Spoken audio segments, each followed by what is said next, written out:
Sir இப்போ நிறைய பேர் பாத்தீங்கன்னா டைரக்டாவே போயிட்டு மியூச்சுவல் ஃபண்ட்ல இன்வெஸ்ட் பண்றாங்க சார். இல்ல சரியான திட்டத்துல தான் அவங்க முதலீடு பண்றாங்களா இப்படிங்கறதெல்லாம் அவங்க யோசிக்கிறதே இல்ல. அவங்களுடைய ஒரே காரணமா என்ன இருக்குன்னா ஒரு 0.5% எக்ஸ்பென்ஸ் ரேஷியோ உங்களுக்கு ஏன் சார் நான் கொடுக்கணும். ஒரு மியூச்சுவல் ஃபண்ட் டிஸ்ட்ரிபியூட்டர், உதாரணமா லாபம் மாதிரியான ஒரு மியூச்சுவல் ஃபண்ட் டிஸ்ட்ரிபியூட்டர் மூலமா அவங்க வர்றப்ப நீங்க யாரு, உங்களுடைய எதிர்கால இலக்குகள் என்ன, முதலீட்டாளருக்கு கிடைக்க போறது 99%.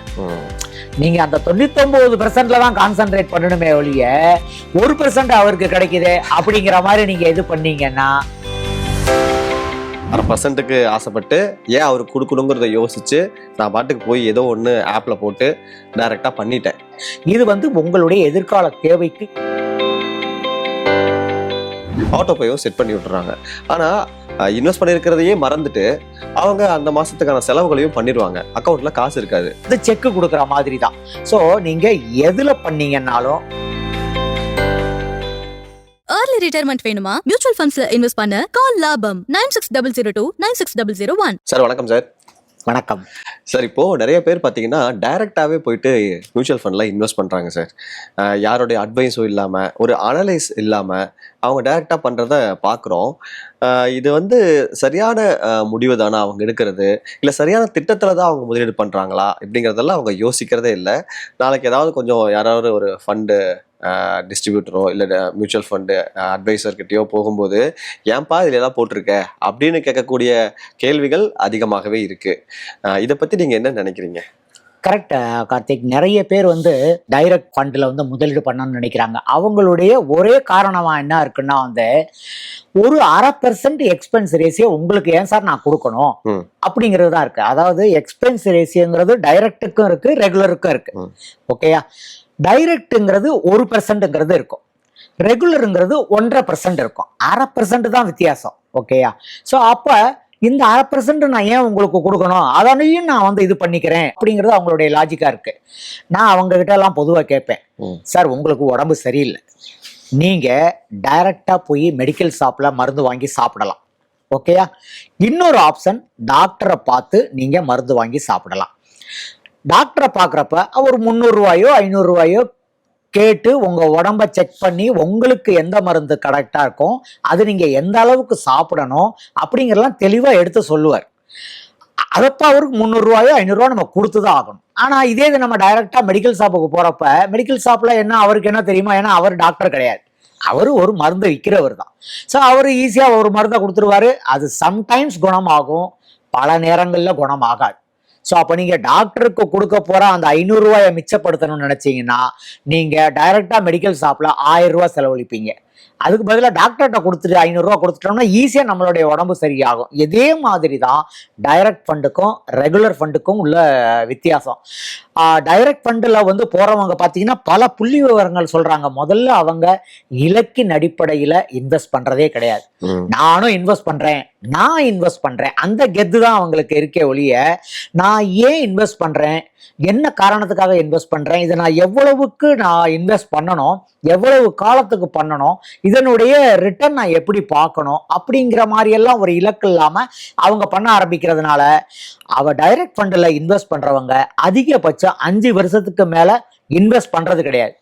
ஏதோ ஒரு அவசரத்தின் பேர்ல பணத்தை எடுத்துடுறாங்க. ஒரு இலக்கில்லாத ஒரு பயணமா அது இருக்கிறப்ப அவங்களுடைய முதலீட்டு நோக்கம் நிறைவேறதில்லை. இதே இது ஒரு மியூச்சுவல் ஃபண்ட் டிஸ்ட்ரிபியூட்டர், உதாரணமா லாபம் மாதிரியான ஒரு மியூச்சுவல் ஃபண்ட் டிஸ்ட்ரிபியூட்டர் மூலமா அவங்க வர்றப்ப நீங்க யாரு, உங்களுடைய எதிர்கால இலக்குகள் என்ன, நீங்க ஏன் முதலீடு பண்ணணும், எவ்வளவு முதலீடு பண்ணணும் அப்படிலாம் நாங்க கேட்கிறோம். தப்பி தவிர நீங்க பணம் கேட்டா கூட நாங்க உங்க பணம் கொடுப்போம், ஆனா ஏன் எதுக்குங்கிறத கேட்டு கொடுப்போம். அதுக்கு வேற ஏதாவது ஒரு ஆல்டர்னேட் விஷயம் இருந்தா இது பண்ணுவோம். இப்போ உதாரணமா ஒருத்தர் 10 லட்சம் ரூபாய் முதலீடு பண்ணியிருக்காருன்னு வச்சுங்க, 10 லட்சம் ரூபாய் நாங்க ஈக்குட்டிலே போட மாட்டோம். ஒரு 1 லட்சம் ரூபாய் அவசர தேவைக்கு நம்ம எடுக்கிற மாதிரியான ஒரு ஃபண்டாவும் நாங்க வச்சிருப்போம்.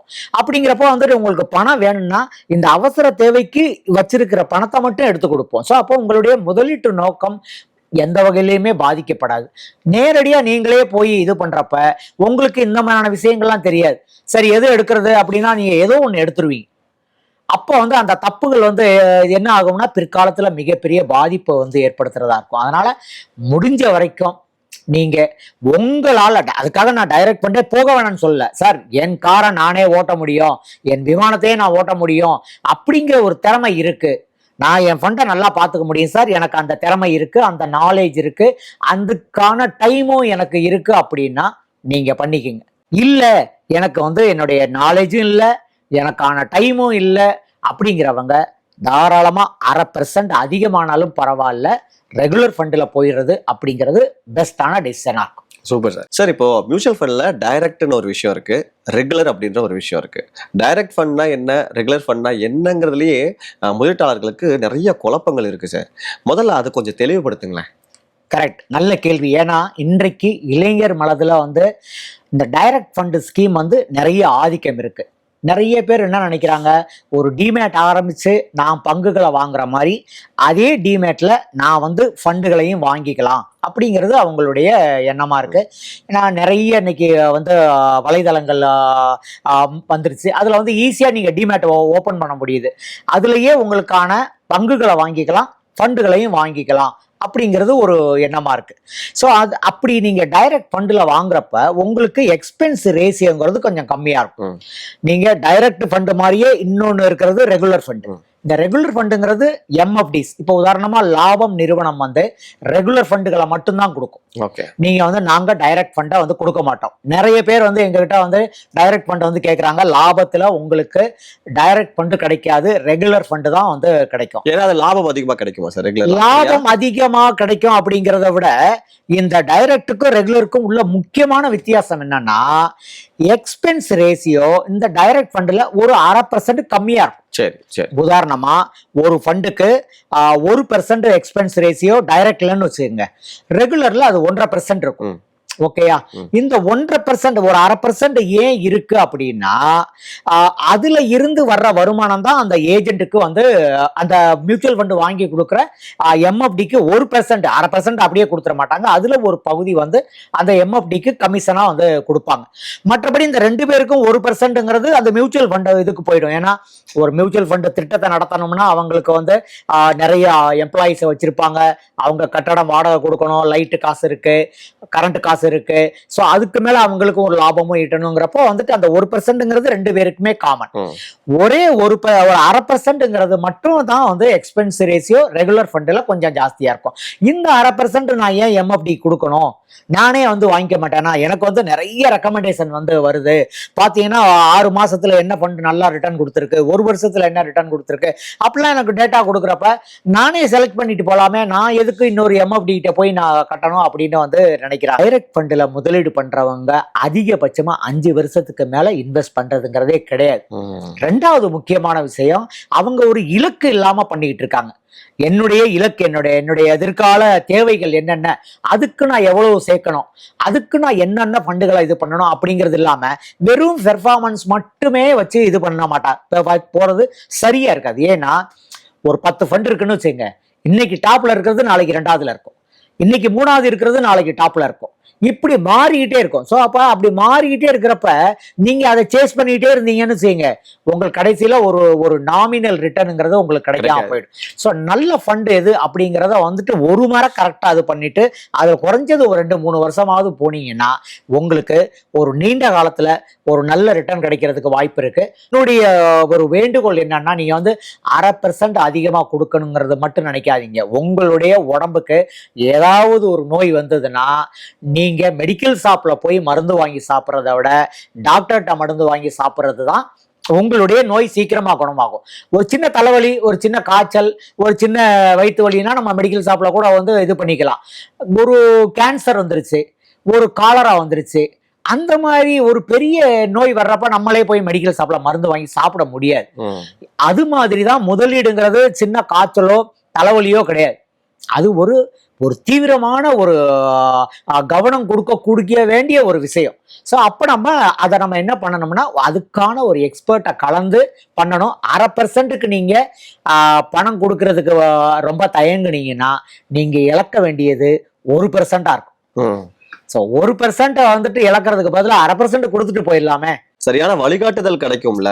சரி, ஆமா, கட்டாயமா. அது இந்த வழிகாட்டுதல்ங்கிறதுக்காக தான் வந்து நான் ஏன் 0.5% கொடுக்கணும் அப்படின்னா, டாக்டர் நமக்கு இந்த மருந்தை சாப்பிடுங்க, இந்த மருந்து இவ்வளவு நாள் சாப்பிடுங்க, அப்பதான் உடம்பு குணமாகும் அப்படின்னு சொல்றதுனால தான் நம்ம ஒரு Fees ஃபீஸ் கொடுக்குறோம். இல்லாட்டி வந்து நம்ம அவருக்கு ஃபீஸே கொடுக்க போறது கிடையாது. இதை விட 1000 ரூபா இருக்கிற டாக்டர்னா இன்னும் உங்களை நல்லா பார்ப்பார். ஸோ அப்ப வந்து எல்லாமே இது வந்து உங்களுக்கு ஆலோசனை வழிகாட்டுதல் எந்த அளவுக்கு அதிகமாக கொடுக்குறாங்களோ அந்த அளவுக்கு ஒரு இது வந்துட்டு இருக்கும். மியூச்சுவல் ஃபண்டில் அவங்களுக்கு கிடைக்கிற அந்த கமிஷன் வருமானம்ங்கிறது ரொம்ப கம்மியா இருக்கு. நிறைய பேர் கேட்குறாங்க, சார் உங்களுக்கு இதுல என்ன சார் கிடைக்கும் அப்படின்னு கேட்குறாங்க. இது ஒரு நல்ல கேள்விதான் அது. ஆனா எப்பவுமே நம்ம என்ன பார்க்கணும் அப்படின்னா, ஒரு முதலீடு பண்றப்ப நமக்கு என்ன கிடைக்கும், நான் முதலீட்டாளர் எனக்கு என்ன கிடைக்கும், இதுல உள்ள என்ன ரிஸ்க், அப்படிதான் நம்ம பார்க்கணுமே ஒழிய உங்களுக்கு என்ன சார் கிடைக்கும் அப்படின்னா, இப்ப ஒரு பொருள் விற்கிறாங்க, அது 10 ரூபாய்க்கு விற்கிறாங்க, ஓகேயா? அந்த 10 ரூபாய்க்கு நான் கொடுத்து வாங்குறப்ப அந்த பொருளுடைய தரம் என்ன, இந்த 10 ரூபாய்க்கு ஒர்த்தா இல்ல 10 ரூபாயில வந்து நமக்கு ஏமாற்ற போடுறோமா, அப்படிதான் நீங்க பார்க்கணுமே ஒழிய 10 ரூபாய்க்கு இவன் எப்படி கொடுக்குறான், இவனுக்கு என்னென்ன, அது நமக்கு அது நம்ம வந்து பார்த்து பெருசா தேவையில்லை. ஏன்னா மியூச்சுவல் ஃபண்ட்ல எம்எஃப்டி மூலமா ரெகுலர் ஃபண்ட் வாங்குறப்ப அந்த எம்எஃப்டிக்கு நிச்சயமா ஒரு வருமானம் கிடைக்குது. அது 1%னா முதலீட்டாளருக்கு கிடைக்க போறது 99%. நீங்க அந்த 99%ல தான் கான்சென்ட்ரேட் பண்ணணுமே ஒழிய 1% அவருக்கு கிடைக்குது அப்படிங்கிற மாதிரி நீங்க இது பண்ணீங்கன்னா கடைசியில இழக்கிறது நீங்களா தான் இருப்பீங்க. அதனால வந்து நம்ம ஒரு எந்த ஒரு இது இருந்தாலும் ஒரு நிபுணருடைய ஆலோசனையில பெறதுதான் வந்துட்டு கரெக்டா இருக்கும். இன்னைக்கு நீங்க உங்களுக்கு ஒரு கேஸ் வருதுன்னு வச்சுங்க, உங்களுக்காக நீங்களே கோர்ட்ல வக்கீல் வாதாடலாம். இன்னைக்கு உங்க வீடை நீங்களே கட்டலாம். செம்மண்ணை மண்ணும் சிமெண்ட்டும் போட்டு கலைச்சு செங்கல் வச்சானா சுவர் நிக்கதான் போகுது. ஆனா நம்ம பண்றோமா? மாட்டோம். ஓகே, ஒரு ஆடிட்டர் நம்ம வந்து ஃபைல் பண்றோம், டாக்ஸ் ஃபைல் பண்றோம், பல நேரங்கள்ல தப்பா போயிருது. ஒரு ஆடிட்டர் கொடுத்து 200 ரூபா கொடுத்தாருன்னா 300 ரூபா கொடுத்தாருன்னா நல்லா பண்ணி கொடுக்குறேன். ஸோ அது இந்த நிபுணர்களுடைய வழிகாட்டுதல்ல நம்ம போறதுங்கிறது எப்பவுமே பெஸ்டா இருக்கும். Super sir. சரி, நான் இப்போ தப்பு தவறுமா பண்ணிட்டேன் சார், தெரியல, நான் இப்படி 1/2%க்கு ஆசைப்பட்டு ஏன் அவருக்கு கொடுக்கணுங்கிறத யோசிச்சு நான் பாட்டுக்கு போய் ஏதோ ஒன்று ஆப்ல போட்டு டைரக்டா பண்ணிட்டேன். இப்போ நான் என்ன பண்ணணும்? ஓகே, அது ஒன்றும் பெரிய இது கிடையாது. நீங்க எனக்கு சரியான வழிகாட்டுதல் இல்லாம நான் பண்ணிக்கிட்டு இருக்கிறேன், எனக்கு அதுல அவ்வளவு திருப்தியா இல்லை, நான் ஒரு வழிகாட்டுதலோட போகணும் அப்படின்னு நினைக்கிறவங்க எந்த மியூச்சுவல் ஃபண்ட் டிஸ்ட்ரிபியூட்டர் வேணாலும் அணுகுங்க. லாபம்ங்கிறது உங்களுக்கு ஒரு வாய்ப்பு இருக்கு. நீங்க விரும்புனீங்கன்னா நீங்க வந்துட்டு இது பண்ணலாம். அந்த மியூச்சுவல் ஃபண்ட் டிஸ்ட்ரிபியூட்டர் எப்படிப்பட்டவருங்கிறத பார்த்துட்டு அவர்கிட்ட, சார் நான் இதெல்லாம் பண்ணியிருக்கேன், எனக்கு கொஞ்சம் சரி பண்ணி கொடுக்க முடியுமா, எனக்கு அவ்வளவு திருப்தியா இல்லை அப்படின்னா அவர் கட்டாயமா சரி பண்ணி கொடுப்பாரு. ஒருவேளை நீங்க லாபத்தை அணுகும் பட்சத்துல உங்களுக்கான அந்த போர்ட்ஃபோலியோ என்ன மாதிரி நீங்க வந்து பண்ணியிருக்கீங்க, இது வந்து உங்களுடைய எதிர்கால தேவைக்கு ஏற்ற மாதிரி இருக்கா அப்படிங்கிறத நாங்க வந்து பார்த்து கொடுப்போம். இப்போ உதாரணமா சில பேர் வந்து இண்டெக்ஸ் ஃபண்டே 3 வச்சிருப்பாங்க, ஃப்ளெக்ஸி கேப்னா அது ஒரு 2-3 இதை வச்சிருப்பாங்க. ஸோ இது மாதிரி இல்லாம ஒவ்வொரு வகையறாவுக்கும் ஒரு ஃபண்ட் இருந்தா போதும். அது அப்படிங்கிற மாதிரி பார்த்து உங்களுக்கு ஏற்ற ஃபண்டுகள் எது அப்படிங்கிறத நாங்க வந்து சரி பண்ணி கொடுப்போம். அந்த ரெகுலர் ஃபண்டில் ஏற்கனவே நீங்க போட்ட பணத்தை நீங்க அப்படியே வச்சிருக்கணும்னாலும் வச்சிருக்கலாம், அல்லது அதை வித்துட்டு அந்த பணத்தை இங்க புது ஃபண்டாவும் மாத்திக்க வரலாம், அல்லது அந்த ஃபண்டே நீங்க அப்படியே இங்க கூட மாத்திக்கலாம். ஏற்கனவே டைரக்ட்ல போயிட்டு இருந்ததை இப்ப ரெகுலருக்கும் நீங்க வந்து மாத்திக்கலாம். ஸோ நிறைய ஆப்ஷன்கள் இருக்கு. இதை நான் மாத்தணும் அல்லது மாத்திக்கணுங்கிற ஒரு எண்ணம் மட்டும் அந்த முதலீட்டாளருக்கு வந்தா போறோம். அதுக்கான நிறைய வழிகள் இருக்கு, நாங்க மாத்தி கொடுக்குறோம். Okay sir. இப்போ அப்ளிகேஷன் மூலமாக இல்ல செல்ஃபா பண்றதுல வந்து நான் டைரக்ட் மட்டும் தான் பண்ண முடியும், அப்படிதானே சார்? ஆமா ஆமா ஆமா. சோ இங்க mutual fund distributor, financial advisers கிட்ட வரும்போது ரெகுலர் மட்டும் தான் பண்ண முடியும். ஓகே, ஏன் நான் ரெகுலர் பண்ணக்கூடாதா? அப்படியான வசதிகளை ஏற்படுத்தி கொடுக்கலையா? இல்ல அவங்க வந்து இல்ல, நீங்க டைரக்ட் ரெகுலருங்கிறதே அந்த கமிஷன் பேஸ்ல வந்துட்டு, அதாவது நீங்க டைரக்ட்ல போறப்போ அந்த வழிகாட்டுதல் கிடைக்காது. யாராவது ஒருத்தர் வழிகாட்டணும்னா அவருக்கு ஏதாவது கொடுத்துதான். அப்போ வந்து அந்த 1/2%ங்கிறது கொஞ்சம் அதிகமா. சோ அப்போ டைரக்ட் வெர்சஸ் ரெகுலர் அப்படிங்கிறதுக்கான வித்தியாசம் இங்க வழிகாட்டுதல் கிடைக்குது. 0.5% எக்ஸ்பென்ஸ் ரேஷியோ அதிகமாக இருக்குது அப்படிங்கறது மட்டும் தான். பட் இரண்டுமே வந்து சரியான ஒரே மாதிரியான லாபத்தை கொடுக்கறது தான். உதாரணமா நீங்க வந்து நீங்களே கார் ஓட்டிட்டு போறீங்கன்னு செய்யுங்க, உங்களுக்கு நல்லா ஓட்ட தெரிஞ்சாதான் வந்து நீங்க கரெக்டா ஊர் போய் சேருவீங்க. இல்லாட்டி நடுவுல என்ன வேணாலும் நடக்கிறதுக்கான வாய்ப்புகள் இருக்கு. நீங்க அந்த ஊருக்கே போகாம கூட போறது. நல்லா ஓட்ட தெரிஞ்சாலே ஆப்போசிட்ல வரவன் எப்படி வருவான்னு தெரியாது, ரிஸ்க் அதிகமா தான் இருக்கும். கரெக்ட். இதே ஒரு டிரைவரை வச்சு ஓட்டுறப்ப அப்பவும் ஆக்சிடென்ட் நடக்கும். டிரைவர் வச்சு ஓட்டினா ஆக்சிடென்ட் நடக்காதுன்னே கிடையாது. 99% ஆக்சிடென்ட் நடக்காது. அதனாலதான் நம்ம டிரைவரை வச்சு நம்ம வந்து இது பண்றோம். அதனால நீங்க வந்து ரெகுலர்ல வந்து போறதுங்கிறது பெஸ்டா இருக்கும். உங்களுடைய முதலீட்டு பயணம் கரெக்டா அமையும். சரி, இப்போ நிதர்சனமான உண்மை என்னன்னா, இப்போ நீங்க குறிப்பிட்ட மாதிரி ஐடி எம்ப்ளாயீஸ் இப்போ ஃபோக்கஸ்டா ஒர்க் பண்ணிட்டு இருக்கிறவங்களுக்கு பார்த்தீங்கன்னா டைம்லாம் இருக்கிறது கிடையாது. ஸோ அவங்க டைரக்டா போடணும், நானும் இன்வெஸ்ட் பண்ண போறேன் அப்படின்னு இன்வெஸ்ட் பண்ணா போட்டுறாங்க. ஆட்டோ பேயும் செட் பண்ணி விட்டுறாங்க. ஆனா இன்வெஸ்ட் பண்ணியிருக்கிறதையே மறந்துட்டு அவங்க அந்த மாசத்துக்கான செலவுகளையும் பண்ணிடுவாங்க. அக்கௌண்ட்ல காசு இருக்காது. ஆட்டோ டெபிட் ஆகிறதுக்கான இது இல்லாதப்போ ஃபைன்லாம் போடுவாங்க. ஸோ இதை இதை இதை எப்படி சார் சரி பண்றது? அதாவது ஒரு முதலீட்டாளருங்கிறவர் வந்து நீங்க எதை மறந்தாலும் மறக்காட்டியும் கூட நம்ம இதை பண்ணியிருக்கோம் அப்படிங்கிறது மறக்க தேவையில்லை. ஏன்னா அது நீங்க எல்லா விஷயத்துலையும் நீங்க இஎம்ஐ கூட கடன் வாங்கியிருக்கலாம். இஎம்ஐ இந்த தேதியில நம்ம பணம் கட்டுறோம்னு சொல்லியிருந்தோம்னா அந்த தேதியில பணம் கட்டலைன்னா உங்களுக்கு ஒரு ஃபைன் வரத்தான் செய்யும். அதே மாதிரி தான் இந்த முதலீட்டு எவ்வளவு ஃபைன் வரும் சார்? ஒவ்வொரு வங்கியை பொறுத்து வந்து அது மாறுது. இது வருது. குறைஞ்சபட்சம் ஒரு தடவை டிஃபால்ட் ஆச்சுன்னா, இப்ப எஸ்ஐபி டேட் 5ஆம் தேதியில நான் பணம் வச்சுக்கல, நான் 5000 ரூபாய் கட்டணும், அதுல வந்து 50 ரூபா தான் குறைஞ்சிருக்கு அப்படின்னா கூட அவன் எடுக்க மாட்டான். ஏன்னா நம்ம இது வந்து செக்கு கொடுக்குற மாதிரி தான். ஸோ நீங்க எதுல பண்ணீங்கன்னாலும் உங்களுடைய அந்த தேதியை மறக்கக்கூடாது. அது டைரக்டா இருந்தாலும் சரி, ரெகுலரா இருந்தாலும் சரி, எந்த தேதியில நம்ம வந்து கொடுத்துருக்கோமோ அந்த தேதியில பணம் வச்சுக்க வேண்டியது நம்மளுடைய கடமை. ஏன்னா இதுக்காக வங்கி வந்து ஒர்க் பண்ணுது, எல்லாமே வந்துட்டு இது பண்றாங்க. வங்கிகள் இந்த மாதிரியான இதுல வந்து இவங்க தப்பு பண்ணாங்கன்னா இவங்கள ஒரு ஃபைனை போட்டு இவங்கள இந்த தப்பு பண்ண விடாதபடிக்கு வந்துட்டு உணர வைக்கணும் அப்படிங்கிறதுக்காக ஒரு நல்ல ஃபைனே போட்டுறாங்க. இது மாதிரி நிறைய பேர் தப்பு பண்றதுனால வங்கிகளுடைய வருமானம் வேற அதிகமாயிடுச்சு. ஸோ நம்ம வந்து இந்த மாதிரி ஒரு ஃபைன் போடலைன்னா யாருமே வந்து நம்ம உணர மாட்டோம். ஸோ இப்போ ரெகுலர்ல பண்ணும்போது சப்போஸ் அது மியூச்சுவல் ஃபண்ட் டிஸ்ட்ரிபியூட்டர் இன்டிமேட் பண்ணுவார்ல சார்? கட்டாயமா பண்ணுவார். அது வந்து உங்களுக்கு ஒரு எஸ்ஐபி தவறுனா கூட ரெகுலர் ஃபண்டில் இது பண்றவங்க அந்த மியூச்சுவல் ஃபண்ட் டிஸ்ட்ரிபியூட்டர் உங்களுக்கு ஃபோன் பண்ணிடுவார். சார் நீங்க இந்த மாசம் வந்து பணம் உங்க அக்கௌண்ட்ல இருந்து வரல, அதனால உங்களுக்கு ஒன்று மிஸ் ஆயிருக்கு, நீங்க வந்து உங்ககிட்ட பணம் இப்ப இருந்ததுன்னா நீங்க தனியா கூட வந்து போடுங்க, அல்லது அடுத்த மாசத்துல இருந்து இது படி வராதபடிக்கு பாத்துக்குங்க அப்படின்ட்டுருவாங்க. ஆனா டைரக்ட் ஃபண்ட்ல நீங்க வந்து அது ஒரு ஒன் வே டிராபிக் மாதிரி தான். ஆமா. ஒன்ஸ் நீங்க இனிஷியேட் பண்ணிட்டீங்கன்னா நீங்க பார்த்து ஏதாவது கேட்டாதான் அவங்க உங்ககிட்ட ஏதாவது சொல்லுவாங்களே ஒழிய மற்றபடி பெரிய கம்யூனிகேஷனுங்கிறது வந்துட்டு வராது. மேபி அவங்க சின்ன நோட்டிபிகேஷன் கூட அனுப்புனா கூட நம்ம அந்த எஸ்ஐபி டேட்டே மறக்கிறவங்க அந்த நோட்டிபிகேஷனே பார்க்காம விட்டோம்னு செய்யுங்க, அது வந்து போயிட்டே இருக்கும். அது பிறகு அது வந்து தொடர்கதை ஆயிடுச்சுன்னா ஒருத்தர் வந்து 3 தடவைக்கு மேல ஒருத்தர் வந்து இந்த மாதிரி டிஃபால்ட் ஆச்சுன்னா அவருடைய எஸ்ஐபி ஆட்டோமேட்டிக்கா நின்று போயிடும். ஸோ இது வந்து ஒரு தனியா சிரத்தை எடுத்து ஒரு கவனம் எடுத்து சொல்லக்கூடியவங்க மியூச்சுவல் ஃபண்ட் டிஸ்ட்ரிபியூட்டர்களாக வந்துட்டு இருப்பாங்க. டைரக்ட் ஃபண்டில் அந்த மாதிரியான வசதிகள்லாம் வந்துட்டு உங்களுக்கு கிடைக்காதப்போ உங்களுடைய முதலீட்டு நோக்கம் வந்து நிறைவேறாது. தேவையில்லாமல் நம்ம ஃபைனை கட்ட வேண்டியிருக்கும். அதனால் வந்து எப்போவுமே எஸ்ஐபி தேதியை நீங்கள் என்றைக்குமே மறக்காதீங்க. ஏன்னா நீங்கள் வந்து ஒரு கடன் வாங்கினா எவ்வளவு ஒரு கவனத்தோடு நீங்கள் வந்து அதை கட்டுவீங்க, இல்லாட்டி வந்து வட்டிக்கு மேலே வண்டி வந்துடும் அப்படின்னு. அது மாதிரி முதலீடுங்கிறதும் நமக்கு லாபத்துக்கு மேலே லாபம் கிடைக்க போகுது. கரெக்ட். அந்த ஒரு கவனத்தோட நம்ம இது பண்ணோம்னா கட்டாயமா இந்த மாதிரியான ஒரு தவறு நேர்றதை நம்ம தடுக்கலாம். Super sir. அதாவது டைரக்டா என்ன, ரெகுலர்னா என்ன அப்படிங்கறத தெளிவுபடுத்துறது போக மியூச்சுவல் ஃபண்ட் டிஸ்ட்ரிபியூட்டர்ஸ் என்னென்ன சர்வீஸ்லாம் கொடுக்குறாங்க அப்படிங்கறதையும் நீங்க தெளிவுபடுத்துனீங்க. Thank you so much sir. நன்றி கார்த்தி.